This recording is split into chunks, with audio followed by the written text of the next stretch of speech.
Olá, hoje, quarta-feira, 20 de setembro, vamos para mais um dia do Café com Lexio. Eu já estou com meu café na mão, você já preparou o seu cafezinho? Vamos juntos começar rezando. Em nome do Pai, do Filho e do Espírito Santo. Amém. Pai nosso que estais no céu, santificado seja o vosso nome. Venha a nós o vosso reino e seja feita a vossa vontade, assim na terra como no céu. O pão nosso de cada dia nos dai hoje, e perdoai-nos as nossas ofensas, assim como nós perdoamos a quem nos tem ofendido. E não nos deixeis cair em tentação, mas livrai-nos do mal. Amém. Ave Maria, cheia de graça, o Senhor é convosco. Bendita sois vós entre as mulheres, e bendito é o fruto do vosso ventre, Jesus. Santa Maria, Mãe de Deus, rogai por nós, pecadores, agora e na hora de nossa morte. Amém. Glória ao Pai, ao Filho e ao Espírito Santo, como era no princípio, agora e sempre. Amém. Continuamos unidos, em nome do Pai, do Filho e do Espírito Santo. Amém. Primeira leitura de hoje, 1 de Timóteo, capítulo 3, versículos 14 a 16. Escrevo-te estas coisas esperando encontrar-te dentro em breve. Todavia, se eu tardar, saberás como proceder na casa de Deus, que é a igreja do Deus vivo, coluna e sustentáculo da verdade. Seguramente, grande é o mistério da piedade. Ele foi manifestado na carne, justificado no Espírito, aparecido aos anjos, proclamado às nações, crido no mundo, exaltado na glória. Palavra do Senhor, graças a Deus. Então aqui uma reflexão muito breve, muito rápida, muito objetiva. São Paulo falando a Timóteo e a palavra de Deus falando a cada um de nós, vai dizer: a igreja do Deus vivo, dois pontos. O que é a igreja? Coluna e sustentáculo da verdade. Aí você que está aí, junto comigo, fazendo café com Lexio, católico. O que é a igreja, segundo a palavra? A igreja do Deus vivo, porque é esse Deus a quem nós professamos a nossa fé. Proclamamos a morte, a paixão, morte e ressurreição do nosso Senhor Jesus Cristo. E aí, o que é a igreja? Coluna e sustentáculo da verdade. Coluna e sustentáculo da verdade. Pois, se é isso que a igreja é, coluna e sustentáculo da verdade, quantos documentos da igreja eu já estudei? Quantos documentos da igreja você já estudou? Mas você é católico. Qual o primeiro dogma da igreja católica? Coloca aí nos comentários. Qual é o primeiro dogma da igreja católica? Você sabe responder assim, ó? Quais os 5 mandamentos da igreja? Quais os 10 mandamentos, né? Da lei de Deus, o decálogo. Esse roteiro seguro para viver as bem-aventuranças. Quantas encíclicas papais eu já li? Quando eu estou falando de mim, fazendo essa reflexão, eu estou falando de você. Quantas linhas do catecismo da Igreja Católica você já leu? Para se aprofundar, para estudar, para meditar, para conhecer a fé que você professa. Isso é grave. E isso é muito importante. Não podemos professar uma fé que nós não conhecemos, porque a gente só ama aquele que a gente conhece. Quando a gente não conhece, a gente não ama. E quando a gente não ama, não tem porquê, não tem para quê. a gente nem se aproxima da mediocridade, que nem é o que Deus quer para nós. Deus quer a plenitude. Deus quer que nós vivamos a fé em plenitude. Deus quer que conheçamos a verdade que é Ele. E a igreja é o quê? A coluna e o sustentáculo da verdade, a guardiã da fé. Por isso nós temos as Sagradas Escrituras, que a própria igreja discerniu ao longo dos concílios que isso aqui, a Bíblia, são escrituras sagradas. Em uma expressão, a palavra de Deus. Nós temos o magistério da igreja, a doutrina, a tradição escrita e a tradição oral, a sucessão apostólica. Pois bem, quantos documentos da igreja eu e você, nós já nos demos o trabalho de ler? É importante refletir sobre isso. No versículo 16, no final, né? Eu vou pegar ele todo. Seguramente grande é o mistério da piedade. Quem é o mistério da piedade? Nosso Senhor Jesus Cristo.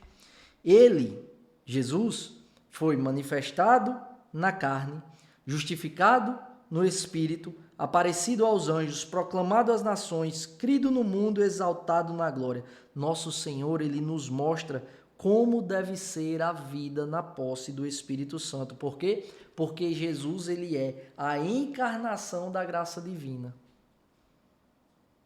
Nós devemos imitar a Jesus. Por quê? Porque Ele é a encarnação da graça divina e nós devemos desejar viver na nossa carne a graça divina, a graça celeste, a ação concreta do Espírito Santo. Devemos pedir ao Espírito Santo no dia de hoje a kenosis, o esvaziamento de nós mesmos para que possamos ser tomados inteiramente pelo Espírito Santo. Graça de Deus. Não tem coisa melhor do que viver na graça de Deus, tomado pela graça de Deus, governado pela graça de Deus, conduzido pela graça de Deus, enxertado na graça divina.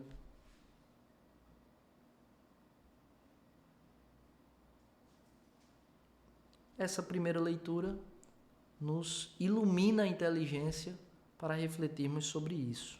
Vamos ao Evangelho. O Evangelho de hoje, Lucas, capítulo 7, versículos de 31 a 35. Lucas, capítulo 7, versículos de 31 a 35. Evangelho de Nosso Senhor Jesus Cristo, narrado segundo São Lucas. Glória a vós, Senhor.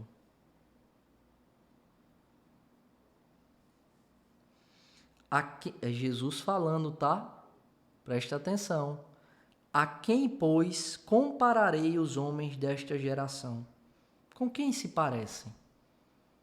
Aí ele responde: são como crianças sentadas numa praça, a se desafiarem mutuamente. Nós os tocamos flauta, mas não dançastes. Nós entoamos lamentações, mas não chorastes. Com efeito, veio João Batista, que não come pão e não bebe vinho, e dizeis: o demônio está nele. Veio o Filho do Homem, que come e bebe, e dizeis: eis aí um glutão e beberrão, amigo de publicanos e pecadores. Mas a sabedoria é justificada por todos os seus filhos. Palavra da salvação, glória a vós, Senhor.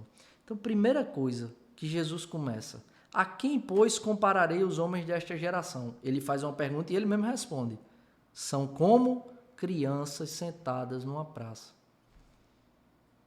se desafiando, falando bobagem. Mas vamos esquecer essa segunda parte, vamos só pensar na primeira. A quem, pois, compararei os homens desta geração? São como crianças. Jesus fala a época deste evento histórico e a palavra de nosso Senhor, que é atemporal, fala a mim e a você. Qual a estatura dos homens de hoje? Qual a estatura das mulheres de hoje? Os homens e as mulheres de hoje são seres humanos consistentes na busca da virtude, da verdade. A virtude da coragem é uma virtude presente nos homens do tempo atual?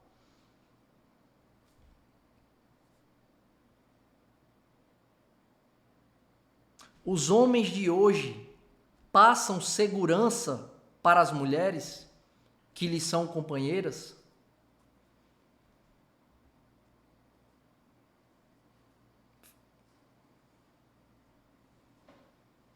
As mulheres de hoje apontam para a dignidade para a qual foram criadas?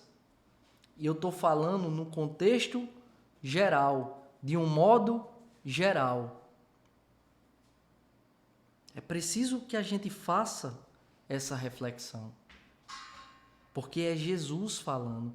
A quem, pois, compararei os homens desta geração? São como crianças. Homens e mulheres que carecem de maturidade. Peçamos ao Espírito Santo a graça de amadurecer, de nos portarmos com a dignidade pela qual nós somos criados. É por isso que o Senhor quer nos fazer homens de oração, homens da palavra. É por isso que o Senhor quer nos constituir mulheres de oração, mulheres da palavra, para que o nosso sim seja sim, para que o nosso não seja não, para que o vício não seja a regra, mas a virtude, para que a preguiça não seja a regra, mas a diligência, para que o medo não seja a regra, mas a coragem.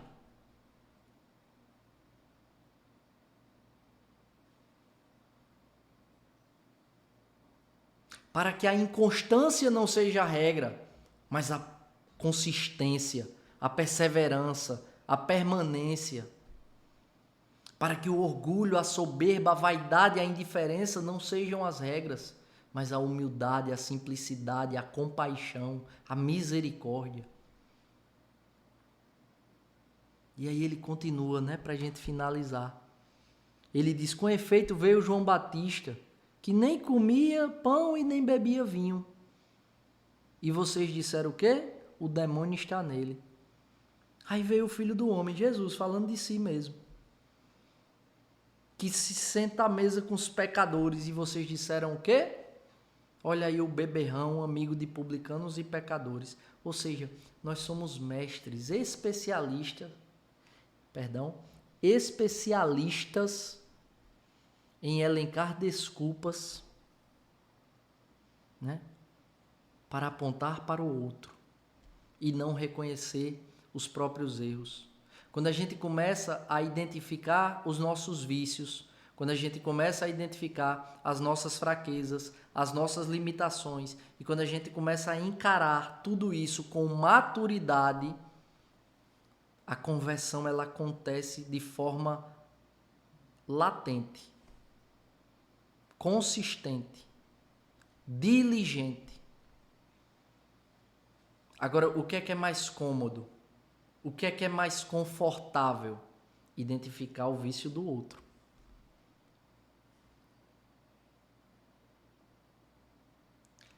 Viajar até a vida do outro, identificar o vício do outro, os pecados do outro, os erros do outro é muito menos complicado, é muito mais fácil do que viajar para dentro de si e começar a identificar as próprias feridas do corpo e da alma e começar a identificar as próprias fragilidades, as fraquezas, as limitações. Quando a gente viver esse momento de olhar para si, se conhecer verdadeiramente sem os véus, sem maquiagem, sem máscaras, quando a gente parar, fazer cair por terra todas as nossas desculpas, quando a gente pegar as nossas armas de defesa dos nossos pecados, das nossas fraquezas e colocá-las todas no chão e pedir ao Espírito Santo essa graça do esvaziamento para que todos os nossos vícios não sejam a regra, mas sejam a exceção e passe a ser a regra. A busca e a prática das virtudes, a nossa vida vai ganhar uma dimensão muito maior do que a gente consegue imaginar. O Espírito Santo dilata a nossa inteligência, o Espírito Santo dilata o nosso coração, o Espírito Santo dilata a nossa existência de tal modo que a gente começa a praticar atitudes, começa a fazer coisas que a gente nem mesmo a gente imaginaria fazer. E a gente se descobre muito mais forte do que a gente pensava ser. E a gente se descobre muito mais corajoso do que a gente pensava ser. E a gente se descobre muito mais perseverante e consistente nas atitudes do que a gente imaginava ser.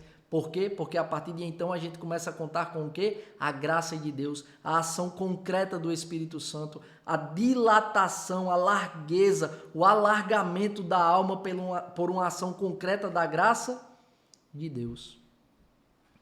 E é isso que a palavra do Senhor vem nos inflamar o coração no dia de hoje. Que Deus nos abençoe e nos aprove a cada passo. Sejamos estes homens e estas mulheres que Deus deseja que nós sejamos. Homens de fé, maduros. Mulheres de oração da palavra, maduras. E homens e mulheres que não se comportam como crianças, mas que são e apontam, que têm uma vida que apontam para Deus. É isso. Se vivo, vivo pela misericórdia do Senhor.